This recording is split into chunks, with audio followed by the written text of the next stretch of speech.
First things first, I want to clear up a rumor.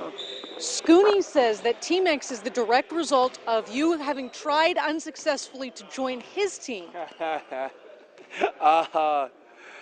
not going to say that's accurate. There was brief conversation between him and I, but he's got a crew. He's had this crew for a while.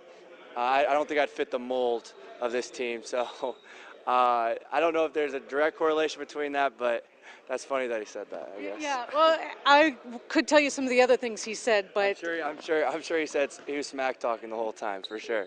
Yeah. They all haven't. They've given us, like John Diebler has given me like bulletin board material, saying that we're not going to get out of the first round or we won't see them. So I'm trying to pump up our guys as much as possible.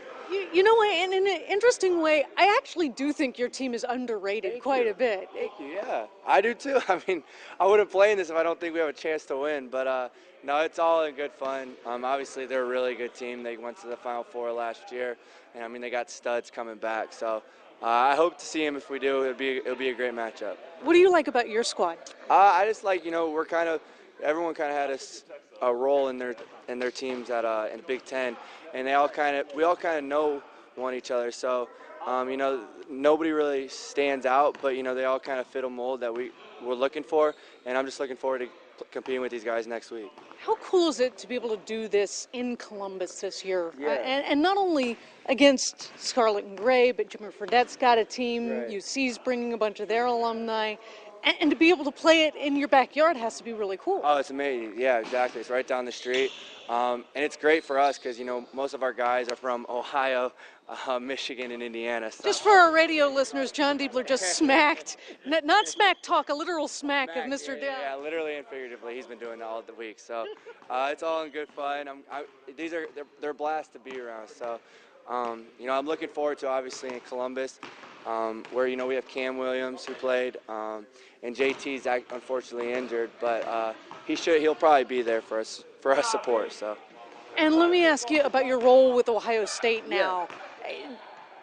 To want to continue on with the program says something about your relationship with it, I would think. Yeah, absolutely. I mean, I grew a relationship right when I stepped on campus. I knew I liked these guys a lot, and they're fun to be around on an everyday basis, not just on the court, but off the court as well. So I'm very fortunate enough that they're having me back as well. So it's going to be fun. I'm looking forward to being with the guys. I was with them yesterday for a practice, and I'm excited to see what they can do this year, for sure. Is it something that you hope sets you up for a career down the road? I mean, do you want to go into coaching? Yeah, I think so. I think this year especially kind of gives me a behind-the-scenes look, with how they go about recruiting, practice scheduling, game planning, and things like that. So, I'm pretty confident I want to get into it, but I think this just kind of puts me over the top if I want to get into it. So. Okay, now last question. Yeah. I did say I wasn't going to bring up what Scooney had said, but there was one thing that I probably should ask about. He asked us to visualize you coming down the court with Aaron Kraft guarding you, and I'm wondering what you see when you visualize that. Well, I mean, he's on the boards out here for a reason with career steals. That'd be a matchup. I grew up in the state of Ohio, and I remember watching him in Ohio and Indiana. So, playing against him would be a lot of fun, and I just really hope to make that happen for sure. So it'd be really cool.